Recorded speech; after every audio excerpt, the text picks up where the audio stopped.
है गाइस, स्वागत है आप सभी का द मास्टर साहब पे। दोस्तों, एक बहुत दिनों बाद एक अच्छी वैकेंसी आई है बिहार के इंजीनियरिंग कॉलेजेस में, जो कि गवर्नमेंट इंजीनियरिंग कॉलेज जो छपरा में मौजूद है। ठीक है, जिसका नाम है LNJP IT छपरा। दोस्तों, इसका फुल फॉर्म है लोक नायक जयप्रकाश इंस्टीट्यूट ऑफ टेक्नोलॉजी, जो कि बिहार के सारण जिला के छपरा में मौजूद है। और इसमें पहली वैकेंसी इधर आई है, बहुत दिनों से नहीं आ रही थी। और इसमें आया है तो 3 पोस्ट जो होता है वो तीनों पोस्ट पे आया है। पहला पोस्ट आपका असिस्टेंट प्रोफेसर का है, दूसरा आपका टेक्निकल असिस्टेंट का है, जिसको लैब असिस्टेंट भी कहा जाता है, उसका है, और तीसरा हमारा इंस्ट्रक्टर का पद है। ठीक है, तो ये 3 पद है। अब इसमें इंपॉर्टेंट बात क्या निकल के आती है? इंपॉर्टेंट बात निकल के आती है कि ये तीनों पद किन किन डिपार्टमेंट्स में आई है, इसकी, और दूसरा कि इसके लिए क्वालिफिकेशंस क्या रखी जाएगी। और तीसरी बात यह है यहाँ पे जानने वाली इंपॉर्टेंट चीज़ कि इसका सिलेक्शन कैसे होगा। तो सबसे पहले मैं बता दूं कि इसमें कोई एग्ज़ाम नहीं है। ठीक है, इंटरव्यू बेस्ड होगा। और ये इंटरव्यू कैसा होगा, कब लिया जाएगा, उसका डेट क्या होगा, उसके बाद इन सब चीज़ों के लिए किन किन डॉक्यूमेंट्स की आवश्यकता हमें पड़ने वाली है। ठीक है, तो ये सारी जानकारी है, मोटी मोटी बातें हैं। बाकी कुछ जो दिशा निर्देश होते हैं, जिसको आप जनरल इंस्ट्रक्शंस बोलते हैं, वो जनरल इंस्ट्रक्शंस को समझना ज़्यादा ज़रूरी है। और इन सब के लिए अगर कोई डाउट है तो हमें कहाँ कांटेक्ट करना है, किस जगह पे कांटेक्ट करना है, वो भी हमें जानना है। और ये सब एडवर्टीजमेंट हमें कहाँ मिलेगा, कहाँ हमें अप्लाई करना है, अप्लाई करने का तरीका क्या होगा, ऑनलाइन होगा या डायरेक्ट जाके इंटरव्यू दे देना है, या ऑफलाइन फॉर्म भेजना होगा। तो ये सारी जानकारी जो है हम लोग इस पूरे वीडियो में देखने जाएंगे, तो इसको पूरा अंत तक देखना है, कुछ मिस नहीं करना है। ठीक है, और हमारा जो टेलीग्राम चैनल है, इस टेलीग्राम चैनल को फॉलो कर लीजिए, वहाँ आपको अपडेट सबसे पहले मिल जाएगा। अगर आपको किसी डॉक्यूमेंट्स की ज़रूरत पड़ेगी, किसी एडवर्टीजमेंट से रिलेटेड, तो वहाँ पे आपको वो मिल जाएगा, अगर आप कमेंट में मुझे बता देंगे तो चलिए स्टार्ट करते हैं हमारा वीडियो। देखिए दोस्तों, ये जो वैकेंसी आई है, ये वैकेंसी मैं अभी आपको एडवर्टीजमेंट बता रहा हूँ। जो न्यूज़पेपर का एडवर्टीजमेंट है, वो न्यूज़पेपर का एडवर्टीजमेंट मैं अभी आपको बता रहा हूँ। इसके बाद मैं वो लेटर दिखाऊंगा, जो लेटर प्रिंसिपल ऑफिस से जो है निकला है वो, और लेटर आपको मैं बताऊंगा प्रिंसिपल ऑफिस से जो लेटर आया है, ताकि इसकी ऑथेंटिसिटी पता चले कि ये सही है या गलत है। तो यहाँ पे सबसे पहले देख लीजिए कि लोक नायक जयप्रकाश प्रौद्योगिकी संस्था, जो कि राजकीय चिकित्सा महाविद्यालय के नज़दीक है, माला मिर्जा टुकड़ा, पोस्ट ऑफिस घेगटा छपरा में, इसका वॉक इन इंटरव्यू कराया जा रहा है। मैंने पहले बोला था कि इसमें कोई एग्जाम नहीं है, सिर्फ इंटरव्यू है। अब इसमें यह बोल रहे हैं कि वर्तमान में रिक्त पदों के लिए अतिथि सहायक प्राध्यापकों, अतिथि प्रयोगशाला सहायकों एवं अतिथि कर्मशाला अनुदेशकों की आवश्यकता है।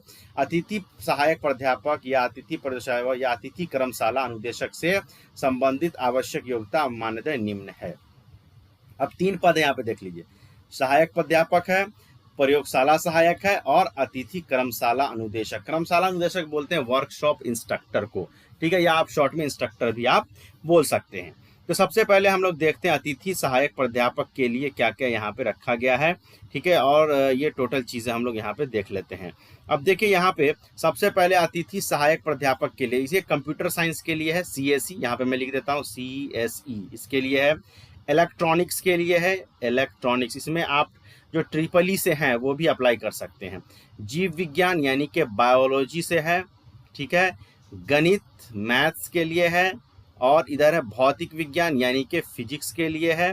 ठीक है, और फूड प्रोसेसिंग एंड प्रिजर्वेशन इसके लिए है। तो इन टोटल हो गया 1 2 3 4 5 और 6 डिपार्टमेंट में ये अतिथि प्राध्यापक का पद आया है। आवश्यक शैक्षणिक योग्यता AICT के अनुसार है, तो AICT बोलता है कि मास्टर्स डिग्री होना चाहिए, टेक्निकल क्षेत्र में है तो MTech होना चाहिए, और नॉन टेक्निकल में है तो MSc होना चाहिए, जो भी फील्ड है उसमें आपका मास्टर्स होना चाहिए। मानदेय क्या होगा दोस्तों? तो मानदेय जो होता है अतिथि प्राध्यापक के लिए 1500 रुपया पर क्लास होता है। मैक्सिमम मासिक आपको 45,000 तक आपको मिलता है। ठीक है, अब आइए बात करते हैं अतिथि प्रयोगशाला सहायक या अनुदेशक के लिए। इसमें असैनिक अभियंत्रण यानी कि सिविल के लिए है, यांत्रिकी अभियंत्रण यानी कि आपको यहाँ पे मैकेनिकल के लिए है, सिविल मैकेनिकल, कंप्यूटर साइंस के लिए है, विद्युत एवं विद्युत इलेक्ट्रॉनिक्स ट्रिपल ई जिसको आप बोलते हैं, चारों ब्रांच कोर्स, चारों ब्रांच हो गया, और रसायन विज्ञान केमिस्ट्री के लिए, और जीव विज्ञान यानी कि आपको बायोलॉजी के लिए। देखिए जीव यहाँ पे गलत लिखा हुआ है एडवर्टीजमेंट में। ठीक है, जीव यहाँ पे सही लिखा हुआ है। अब देखिए फूड प्रोसेसिंग के लिए, इसके लिए क्या योग्यता होगा, तो इसके लिए जो होता है, इसके लिए मिनिमम योग्यता, अगर आप अतिथि प्रयोगशाला सहायक में जाते हैं तो आपको बीटेक होना चाहिए, और इंस्ट्रक्टर के लिए मिनिमम जो है आपके पास आईटीआई या डिप्लोमा होना चाहिए। डिप्लोमा वाले प्रयोगशाला सहायक में भी अप्लाई कर सकते हैं। इस पद के लिए है आपको 800 रुपया पर क्लास मिलेगा, यानी कि महीने में मासिक आपको 24,000 रुपया मैक्सिमम दिया जा सकता है। ठीक है, अब आगे आप देखिए, आगे जो है इसके बारे में जानकारी, कुछ निर्देश दिया हुआ है जिसको समझना बहुत जरूरी है।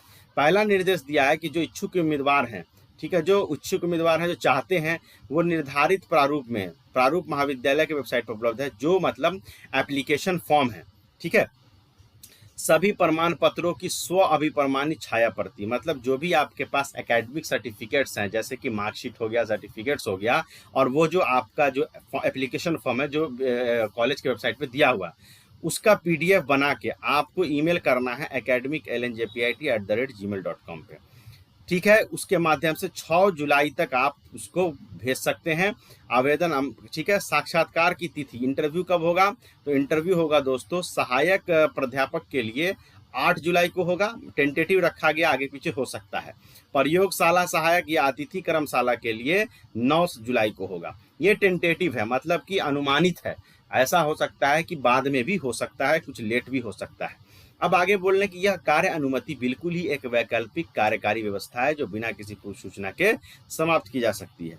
इस कार्य अनुमति के आधार पर सेवा स्थायीकरण, नियमितीकरण का आप दावा नहीं कर सकते कि हमको रेगुलर कर दीजिए।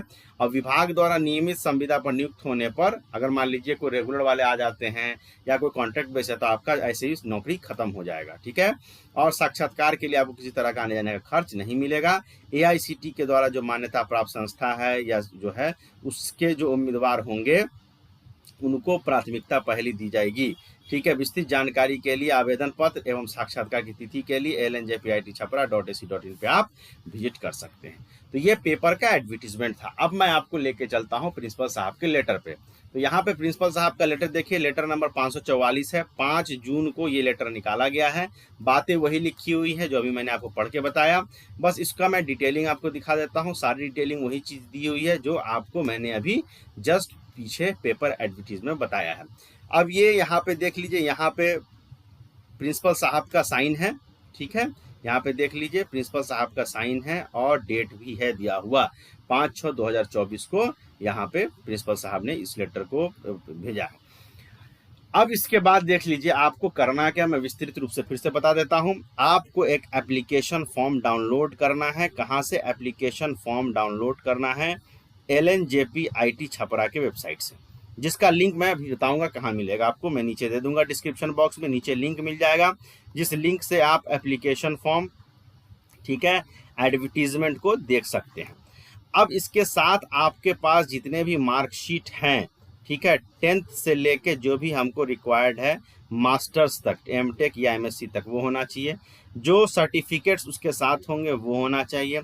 अगर आप बिहार के रहने वाले हैं तो डोमिसाइल सर्टिफिकेट आप जरूर लगाएंगे, और अगर आप रिजर्वेशन में आते हैं तो ओबीसी एनसीएल लगाएंगे, और अगर आप ईडब्ल्यूएस में हैं तो ईडब्ल्यूएस लगाएंगे, अगर आप एससी या एसटी कैटेगरी में हैं तो आप कास्ट सर्टिफिकेट जरूर लगाएंगे। अगर आपके पास किसी तरह का पढ़ाने का एक्सपीरियंस है, ठीक है, या आपके पास कोई टेक्निकल एक्सपीरियंस है, तो वो एक्सपीरियंस सर्टिफिकेट भी आप जरूर लगाएंगे। इन सब डॉक्यूमेंट्स का जेरोक्स कराएंगे, और जेरोक्स पे आप सेल्फ अटेस्टेड करेंगे। क्या करेंगे? Self attested. और इन सब का बनाएंगे पीडीएफ, और इस पीडीएफ को जो ईमेल आईडी है उस ईमेल आईडी पे आप क्या करेंगे? सेंड कर देंगे। तो इतना सारा काम आपको करना है। समय अभी दिया हुआ है, ठीक है, समय दे दिया गया है कि कब तक आपको करना है दोस्तों। तो देख लीजिए, मैं फिर से आपको दिखा देता हूं कब तक आपको इसको भेजना है। आपको ईमेल के माध्यम से 6 जुलाई तक इसको भेजना है। देखिए यहाँ पे फिर से मैं बता देता हूँ, देखिए यहाँ पे ईमेल आईडी दिया हुआ academiclnjpit@gmail.com के माध्यम से 6 जुलाई तक आप भेज सकते हैं। 8 जुलाई को आपका असिस्टेंट प्रोफेसर का है, और 9 जुलाई को आपको बाकी जो बचे हुए पद हैं उनकी आपको यहाँ पे दी हुई है। तो ये जानकारी आपको यहाँ पे दिया हुआ है। बाकी अगर कोई तरह का आपको जानकारी चाहिए तो आप कमेंट सेक्शन में मुझे बताइए, मैं कोशिश करूंगा कि मैं इस जानकारी को आप तक सुलभ और आसानी तरीके से पहुंचा सकूं। बाकी किसी भी तरीके के लिंक और इसके लिए आप नीचे डिस्क्रिप्शन बॉक्स में देख सकते हैं। Thank you very much.